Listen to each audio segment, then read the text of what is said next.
¿Qué tal? ¿Cómo les va? Bienvenidos, bienvenidos. Estamos iniciando una semana más y por supuesto una emisión más de Impacto Económico. Mi nombre es Daniel Rosas, a nombre de este gran equipo les damos la más cordial bienvenida y vamos a comenzar con los titulares de esta emisión. En nuestro mundo hoy, la economía de Alemania se encuentra en una crisis estructural. En nuestro expediente económico estaremos abordando cómo la economía de El Salvador se encuentra de capa caída, lo que ha repercutido en más pobreza y desempleo. Y en nuestro recorrido digital tendremos las reacciones después de que la ONU declarara oficialmente la hambruna en Gaza. De esto y más hablamos el día de hoy.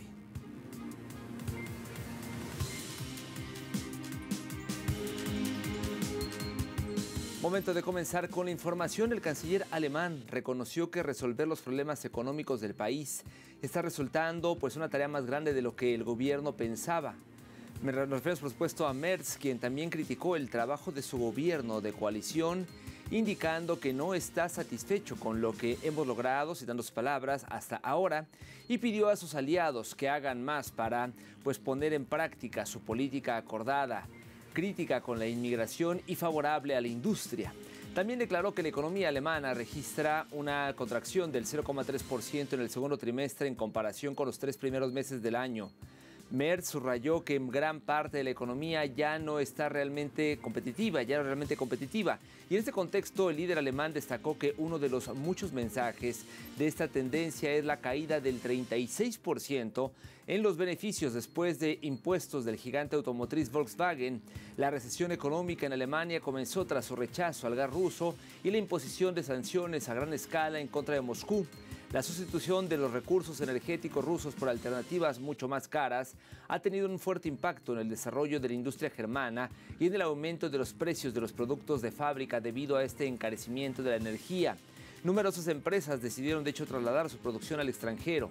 Además, el país aumentó drásticamente las compras de fertilizantes rusos, ya que la producción local se volvió costosa. A pesar del empeoramiento de la situación económica, las autoridades alemanas continuaron imponiendo sanciones en contra de Rusia y aún no han podido hacer frente a las consecuencias de estas decisiones. Nos vamos ahora a México, ya que el país registró en la primera mitad del 2025 una cifra récord de 34.265 millones de dólares en inversión extranjera directa, lo que representó un crecimiento del 10,2% respecto al mismo periodo del año pasado y marca el quinto año consecutivo con máximos históricos, de acuerdo con datos preliminares de la Secretaría de Economía. Por componentes, sobresalió que las nuevas inversiones alcanzaron 3.149 millones de dólares, un crecimiento de 246% frente a 2024, cuando sumaron apenas 909 millones en ese mismo. En proporción, las nuevas inversiones tuvieron una participación del 9,2% del total de la inversión extranjera directa. Destacamos que por entidades federativas, la Ciudad de México concentró más de la mitad de esta inversión con 56,4% del total, equivalente a 19.312 millones de dólares, un aumento de 36,2% frente al año anterior. Mire, momento de hablar de los aranceles estadounidenses, ahora al café brasileño que podrían volverse en su contra según expertos del sector. Resulta que el arancel del 50% impuesto por Estados Unidos al café brasileño tendrá un efecto contraproducente para la economía y los consumidores estadounidenses y sacudirá los mercados mundiales, advirtieron los exportadores brasileños. Como principal productor y segundo mayor consumidor del café del mundo, Brasil suministra granos de alta calidad que siguen teniendo una gran demanda. Si bien las exportaciones a Estados Unidos se estancan, parte del café podría redireccionarse a Europa y Asia o almacenarse hasta que los mercados se recuperen. Estamos hablando de un producto que Estados Unidos apenas produce, pero que genera riqueza para el país. Imponer este arancel es cortar un producto del que más depende a corto plazo. Brasil sufrirá pérdidas de empleos, pero Estados Unidos también lo sentirá. Según tenemos entendido, algunos cafés estadounidenses que compran granos 100% brasileño ya se están preparando para cerrar, ya que simplemente no pueden reemplazar el café brasileño con otra alternativa en un corto periodo de tiempo. Claramente el café brasileño con destino a los Estados Unidos se le aplicará un arancel del 50%. ¿Quién pagará el costo adicional al final? Creo que los consumidores estadounidenses pagarán la factura. El 90% de ellos bebe café regularmente. ¿Van a cambiar a otros productos? No lo creemos. Y en más información, el endeudamiento crónico golpea a los uruguayos. 7 de cada 10 tienen deudas con el sistema financiero y entre ellos 1 de cada 4 no puede pagarlas. Nuestro compañero corresponsal Mateo Grille con los detalles. Aunque Uruguay tiene una de las menores tasas de pobreza de la región, muchas familias se endeudan para afrontar el alto costo de vida y las deudas no son solo cifras, también generan miedo, vergüenza y preocupación. Un estudio elaborado por académicos de la Universidad de la República y activistas sociales, denominado Endeudados UI, concluyó que un cuarto de los uruguayos tiene dificultades para pagar sus deudas y más de la mitad no quiere ni siquiera hablar de ello. Queríamos entender un poco esto de la percepción en los hogares y ahí lo que veíamos es, por un lado, hay un vínculo en muchos casos conflictivo que genera mucha preocupación en muchos hogares y además un tema del cual le cuesta mucho hablar a las personas. O sea, no es un tema fácil o de conversación así que las personas cuenten. Las deudas son un problema acuciante para la sociedad uruguaya. De acuerdo con el Banco Central, casi el 70% de la población tiene deudas con el sistema financiero y el 40% de ellas se encontraba en situación de impago. Entre todos ellos, una parte puede acceder al crédito formal, pero otra queda relegada y es presa de tasas de interés muy altas. El mercado tiene una segmentación importante en términos de créditos que tienen de alguna forma un respaldo porque los trabajadores son trabajadores formales y tienen, por ejemplo, recibos de sueldo para respaldar el crédito o tienen ingresos más altos, pueden acceder a una determinada calidad de crédito en términos de las tasas de interés que pagan, bastante mejores que personas que están o no tienen forma de respaldar esos ingresos o son muy bajos o entran en un círculo de pedir créditos en muchas instituciones y entonces es más probable que no le den en tantas instituciones. El estudio revela que 6 de cada 10 uruguayos pide dinero prestado con frecuencia. Un 25% lo destina a gastos corrientes y un 30% a cancelar otras deudas. Además, casi el 70% considera que el endeudamiento es un tema tabú y a más de la mitad le resulta difícil hablar de ello. Yo lo vi con mis padres, la calecita. Era cobrar y pagar, anotar en la esquina, en el almacén. Mi madre tenía tarjeta de crédito por todos lados. Entonces sacaba por allá, tapaba acá, así, tapando agujeros como los boleros. El endeudamiento crónico no surge de la nada y se agravó tras años de salarios sumergidos y un costo de vida que resulta cada vez más difícil de afrontar. Está en relación a lo que la gente gana. Si acá se gana determinada cantidad con un salario mínimo y las jubilaciones no aumentan, los que uno compra se nota. La relación no es tanto si los precios son caros, sino cuánto gana la gente para poder acceder a los productos de primera necesidad. Endeudarse es la rutina de miles de hogares uruguayos para poder sobrevivir y al mismo tiempo refleja una profunda injusticia económica. El silencio y la vergüenza que lo rodean no solo dificulta romper el círculo del endeudamiento, sino que termina culpando a las propias víctimas de la desigualdad. Mateo Grille, Telesur, Montevideo, Uruguay. Gracias a Mateo Grille. Bueno, le comento que además la Asociación de Soja de Estados Unidos insta al gobierno a llegar a un acuerdo con China para aliviar el estrés. Mediante una carta enviada a la Casa Blanca por Caleb Ragland, presidente de la asociación, se expone que los productores de soja de Estados Unidos están bajo un estrés financiero extremo. Asimismo, instó a la administración Trump a priorizar el tema de la soja en las negociaciones comerciales con China. Entre 2016 y 2024, la participación de la soja estadounidense en las importaciones de China disminuyó significativamente del 40 al 18%. Sin embargo, China sigue siendo el mayor comprador de soja estadounidense. Y seguimos hablando de China, ya que las ventas minoristas de bienes de consumo aumentaron un 3,7% interanual en julio hasta los 3,88 billones de yuanes, es decir, unos 540.000 millones de dólares estadounidenses, según informó la Oficina Nacional de Estadísticas.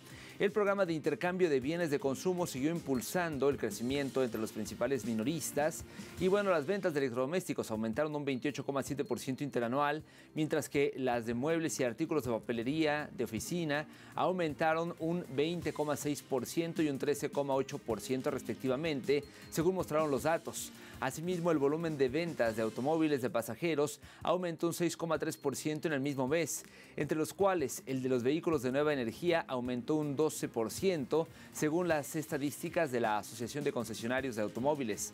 Por su parte, las ventas minoristas de servicios de consultoría y alquiler de viajes, servicios de transporte y servicios culturales, deportivos y ocio registraron también un crecimiento de 2 dígitos.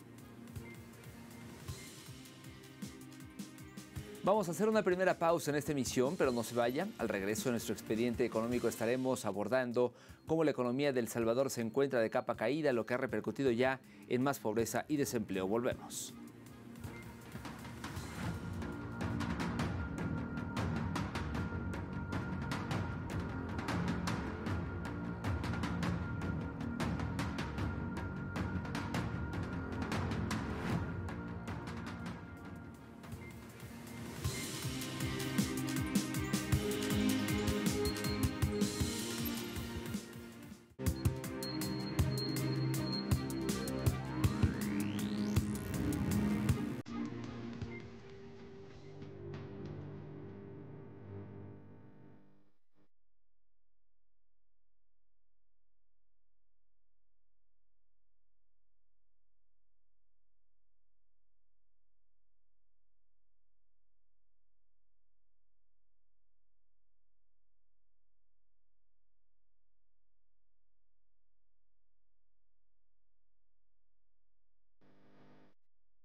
La pobreza a nivel global es uno de los desafíos más grandes del planeta y El Salvador tiene una gran tasa de incidencias de pobreza multidimensional de Latinoamérica.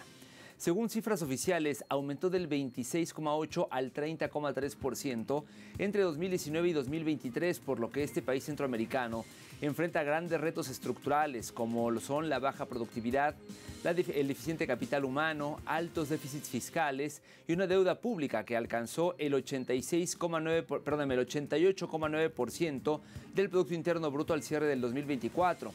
Según uno de los más recientes informes del Banco Mundial, 1 de cada 4 personas salvadoreñas vive en hogares que reciben remesas del extranjero y 1 de cada 5 vive en hogares que reciben transferencias nacionales. La contribución de estas redes están diseñadas para crear y mantener un nivel de bienestar en los hogares y no puede pasarse por alto. De hecho, si estas transferencias se interrumpieran repentinamente, la pobreza extrema se duplicaría.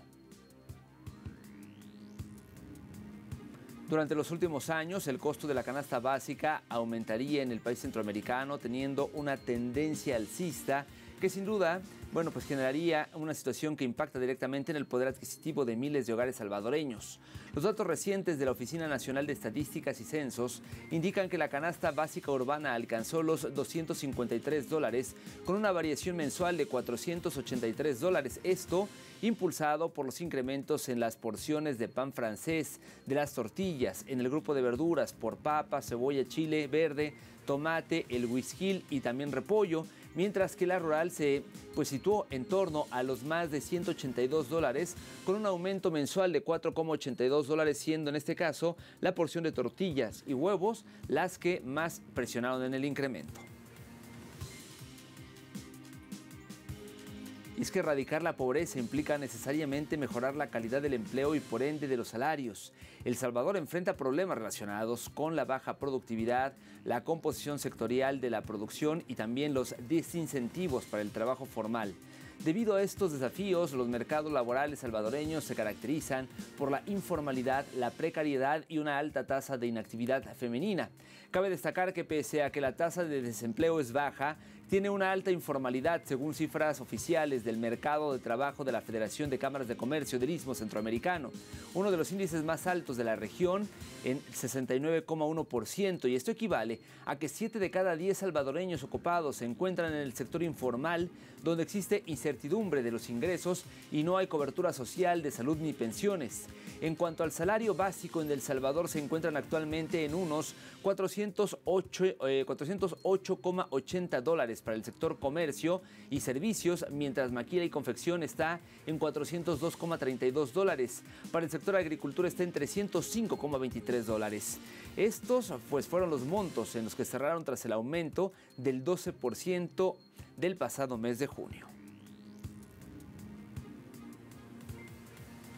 Y es que una realidad es que, esta realidad se suma el pedido del Fondo Monetario Internacional al gobierno de El Salvador para subir los impuestos a varios productos y servicios y también suprimir plazas de empleados públicos, propuestas que según economistas impactarán en la golpeada economía de la población.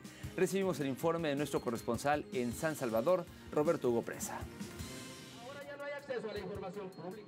Ante una recaudación fiscal insuficiente, el Fondo Monetario Internacional propuso al gobierno un abanico de medidas económicas. El organismo mundial recomendó aumentar impuestos a productos como cigarrillos y bebidas alcohólicas, aplicar IVA a los servicios digitales y crear un impuesto verde para los gases contaminantes, entre otros. Lo que sucede es que las finanzas públicas no van bien. La recaudación hasta mayo, a pesar del gran recorte del gasto del gobierno, y de otras medidas que ha tomado, la recaudación fue 7 millones de dólares menos de lo esperado, porque la economía no tiene dinamismo. Entonces el Fondo Monetario dice, bueno, usted ha recortado mucho gasto, pero la recaudación no va bien. Métale un impuesto a la población nuevo o aumente el IVA. El FMI recomienda además un ajuste fiscal que contempla medidas como la eliminación de la grasa del Estado y la reducción del gasto corriente. Esto, según este economista, se traduce en despidos de empleados públicos y reducción de servicios. El gobierno ya despidió 8.000 como parte del acuerdo, pero es insuficiente para el Fondo Monetario. Y también significa reducción de las compras públicas, que es un gasto corriente importante. Eso afectaría al sector privado, que es proveedor del Estado. Otra recomendación es que aplique de manera imparcial la ley anticorrupción. Expertos en temas económicos y dirigentes gremiales advierten que el aumento de impuestos y una nueva ola de despidos golpeará aún más la economía de la población.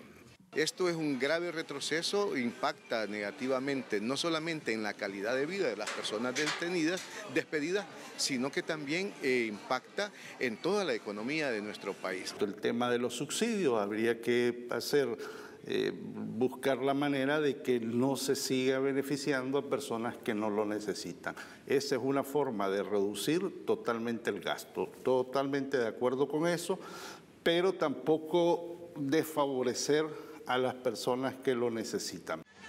Las gremiales sindicales han denunciado que el año pasado miles de empleados públicos fueron despedidos y si a esto se suma el cierre de plazas en el sector privado, la situación se vuelve más crítica.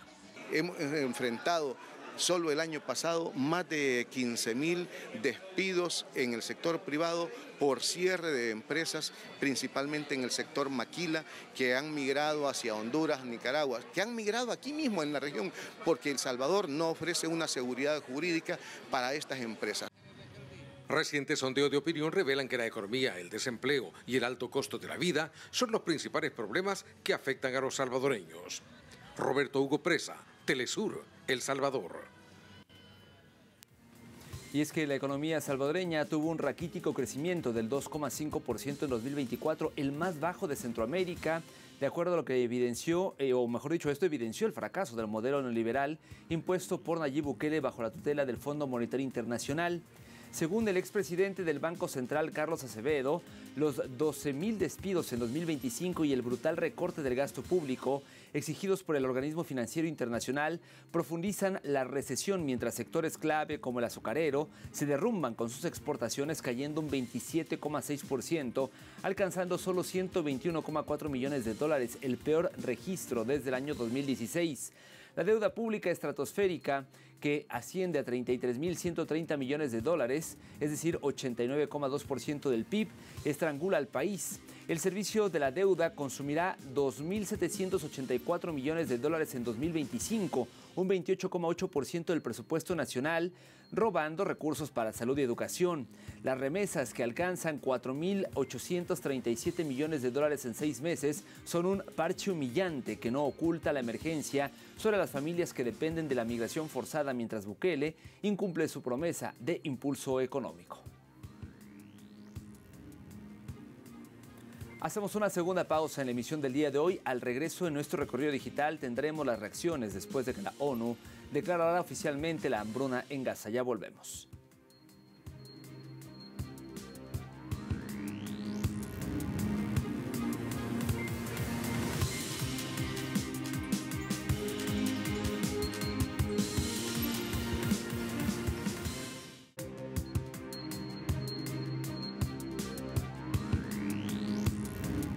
Estamos de vuelta en Impacto Económico y es momento de iniciar nuestro recorrido digital. Hoy lo hacemos con nuestra casa informativa telesurtv.net, que titula: en imágenes, decenas de miles marchan en todo el mundo para condenar la hambruna en Gaza. Y es que este domingo varias capitales y ciudades del mundo marcharon y realizaron actos de protesta masivos para condenar el genocidio de Israel que Israel lleva a cabo en la Franja de Gaza. Malasia, Senegal, Bélgica, Dinamarca, Grecia, Reino Unido y Suecia fueron otros de los países en cuyas grandes urbes salieron cientos de manifestantes para condenar las operaciones militares de Israel en el enclave y exigir un alto al fuego inmediato. Estas manifestaciones tienen lugar 2 días después de darse a conocer un informe del Sistema de Clasificación Integrada de la Seguridad Alimentaria en fases, organismo respaldado por la Organización de las Naciones Unidas, que expone cómo Israel ha llevado a más de 500,000 de personas en Gaza a niveles de hambruna con riesgo inminente de morir.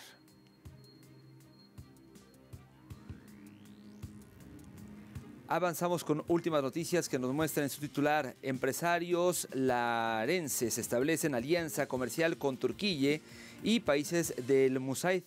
El presidente de la Cámara Empresarial Venezolana Turca sostuvo un encuentro con empresarios e instituciones gubernamentales en el estado Lara, con el objetivo de abrir alianzas de intercambio bilateral. El funcionario, dice esta nota, manifestó su voluntad de trabajar entre Venezuela y Turquía, sobre todo los sectores productivos de agricultores. El alto vocero comercial, quien también es el presidente de la Asociación de Industriales y Empresarios Independientes en Venezuela, informó que la etapa venidera es que cumplan con los protocolos legales para exportar los productos larenses en el mercado de Turquía y los 95 países que integran justamente el Musaid.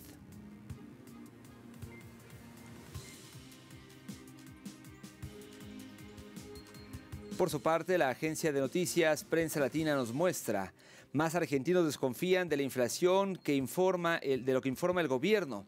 Casi 7 de cada 10 argentinos desconfían de los informes sobre la inflación que divulga el gobierno del presidente Javier Milei, según una encuesta realizada por la consultora Centrix. La encuesta a nivel nacional, que divulgó la agencia de noticias argentinas, entre otros medios, revela que el 67,4% de la población considera que las estadísticas oficiales que difunde el Instituto Nacional de Estadística y Censo, el INDEC, no reflejan adecuadamente el alza del costo de vida.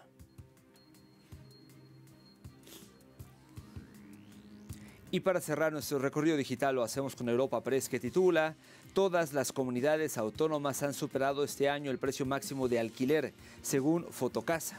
El portal inmobiliario destaca que a nivel nacional el precio medio rebasa su máximo en junio de 2025 y alcanza los 14,38 euros por metro cuadrado al mes, con una subida interanual del 14%. De este modo, un piso de 80 metros cuadrados cuesta una media de unos 1.150 euros al mes. Estamos asistiendo a uno de los momentos más críticos para el mercado de alquiler. Por primera vez los precios de todas las comunidades autónomas han alcanzado máximos históricos y en algunas zonas superan en más de 60% los niveles registrados durante la burbuja de 2007, expresó la directora de estudios y portavoz de Fotocasa, María Matos.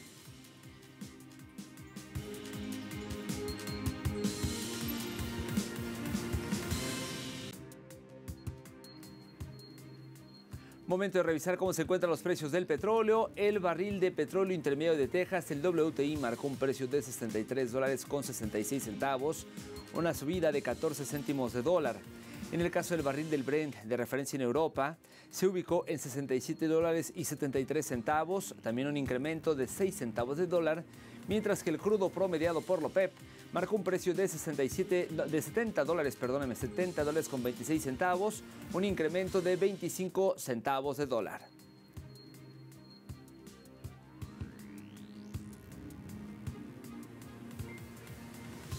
Llegamos al final de esta emisión. Gracias por habernos acompañado. Recuerde que en telesurtv.net está toda la información a su alcance y que nos puede seguir en nuestras cuentas de X, @TelesurImpactoE y @DanielTelesur. Nos despedimos, nos vemos pronto con más de Impacto Económico.